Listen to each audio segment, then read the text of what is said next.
was the very, very key importance of second citizenship.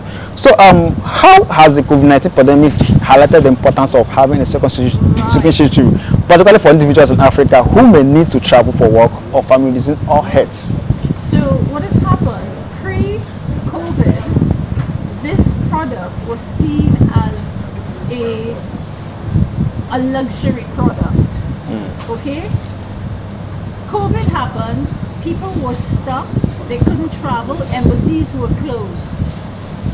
Now we're seeing a greater amount of people going for the second citizenship because it's seen more as insurance as opposed to a luxury product. Yeah. Yes. So, awesome. Because during the COVID-19, believe me, that's when people know that I need to get a second passport so that I can easily move to countries. And they were stuck. They were stuck. They couldn't travel and embassies were closed. Where are you going to go? How are you going to meet your family? Wow, thank you very much, and thank you for what you are doing or making that option to be available. Yeah. So let's go to this. What are some of the common misconceptions or myths around obtaining a second citizenship, and how can they be debunked? Okay, the myth, one of the myths is that I can't do it. People generally put themselves in a box, and without exploring, you know, a person would say, okay, I have to put out $100,000 at once. No, you don't. You don't. That's a myth. Okay? This is a process. This is over a period of time. So what I would say is just consider it. You know, consider, ask questions, contact us. We are passionate about what we do, and we want to help people. There's a solution for everything. Wow. And there's also people also consider a myth that I've heard many people here today say, I'm a Nigerian man. What happens if I cross the border, I enter a country, and I have a St. Kitts passport? Will they accept me? You're a citizen. Of course they will accept you. Wow. So that's another myth. Well, thank you very much, Lisa. You are really dealing with these questions. And so let's move over to the most popular destinations for Africans who are seeking for a second citizenship, and what factors made them to, you know, make those choices. You mean the passport that the Africans would like? Yeah, to the most popular destinations individuals who travel. Right. So we find that most people go for the Caribbean passports. Traditionally, Nigerians really love the Grenadian passport because of the E2 connection with the United States. Okay, so that's what they go for, and that's what they like. But generally, the Caribbean are those are the passports that people would generally. Why Caribbean? Well, it's considered to be relatively inexpensive and fast. Okay. Those are the two reasons. Okay, thank you very much. So, what role do citizenship by investment programs play in facilitating access to second citizenship for individuals in Africa? And what are some of the pros and cons of these programs? So that's a long question. So the role is obvious, what it plays. It allows people to educate their children for cheaper. It allows people to travel. It allows business opportunities. The list goes on. It allows you to have the next generation and the next generation and the next generation of opportunities. Okay? The pros and the cons, I don't see any cons because this is my product. I don't see any cons at all. It's only, to me, it's only advantageous to have a second passport. Wow, thank you very much. So, there are some people that might have the money, and they always have this fear. So let's go to the legal aspect.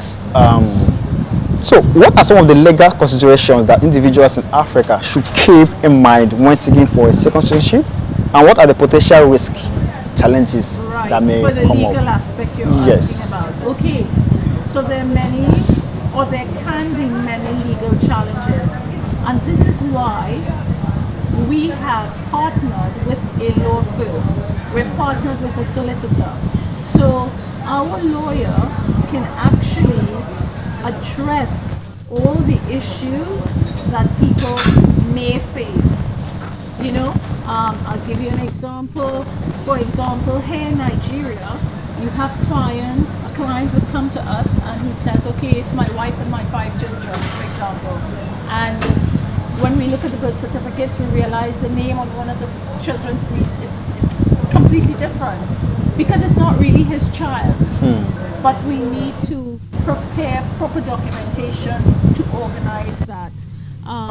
We can do affidavits, we do all the attestation of the documents. When we prepare a file, that file is, and we send it to the Caribbean, we are preparing the file in a manner in which that person has the highest probability of being accepted and approved. Wow, thank you very much. And I really amazing discussion, amazing session with Lisa Thompson, who's the managing partner of ROC Citizenship. So, our audience, those are people that are say, watching us. We are still talking about the importance of having second citizenship, especially in Africa. We have been dissecting a lot of questions, and believe me, Lisa Thompson has been answering them very, very excellent. So, lastly, before we draw the curtain of this session, what are some of the ethical considerations around obtaining a second citizenship, particularly in terms of potential tax implication and social responsibility?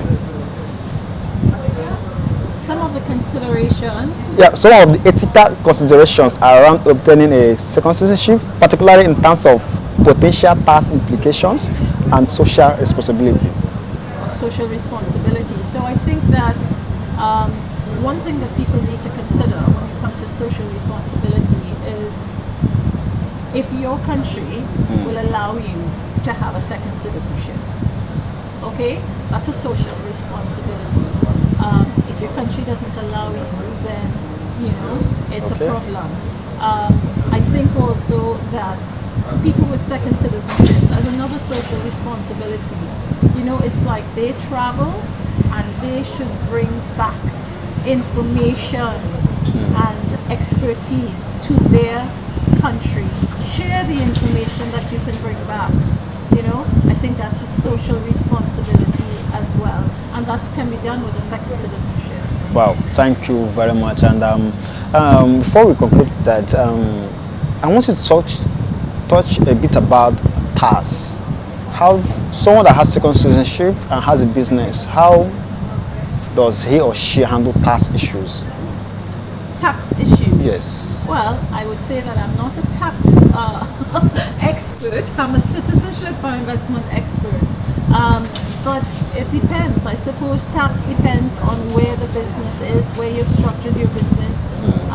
For example, many people would have, after they get their citizenship, they would open a consultancy company or something offshore.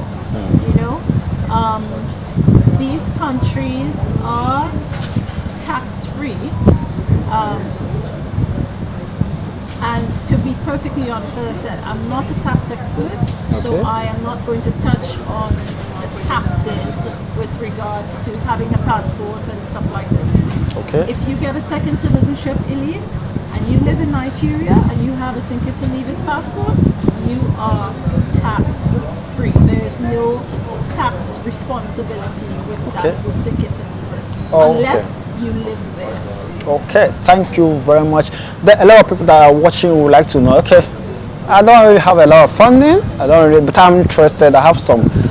Are there any support facility, like a support system that can help people to acquire this second citizenship? Absolutely. So we've opened an office in Nigeria. We're very happy about that. And the support comes from our entire team. So myself or any of the other advisors will have a conversation with a client, and that's just the start. Once that client has crossed over the line and they have signed with us, we then pass that client, it's already passed on to a processor who will hold their hand from beginning to end. And that support continues until we have delivered the passport into that client's hands. Okay, thank you very much. I want to continue, but we have to draw the curtain here, because I want to go into further what it might cost, but she will be dropping her details and more info regarding the financial required to acquire this second citizenship from ROC Citizenship. But now let's see, what's the future of second citizenship, of having a second citizenship in 5 years time? How do you see having second citizenship in Africa? How do you see it in 5 years time? Well, I'm here to take market share. In 5 years' time, having a second citizenship here, I think that in 2 years' time, it would become absolutely necessary. I don't think we're going to wait until 5 years' time is too long.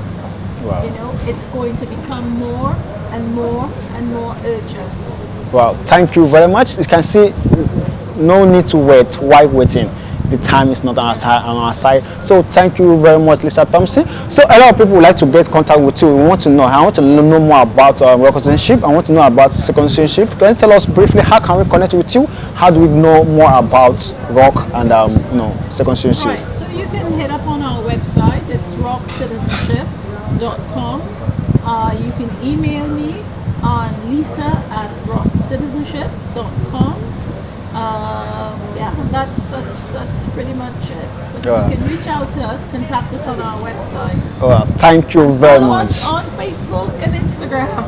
Thank you very much. Believe me, it has been an amazing session and an amazing summit. How to get the importance of getting second citizenship for Africans. And what you have done today is really innovative, really encouraging, and we pray to see more of this movement. Definitely. Because I see this as a movement. I don't see it like just a seminar. I see it like a movement to educate, because education is key to mass adoption of innovation, technology, technology, emerging techs and innovations like this. And we are very, very glad you ROC are taking the lead to educate people, because I know what it means to be, one of the early movers, you are tilling the ground for them. But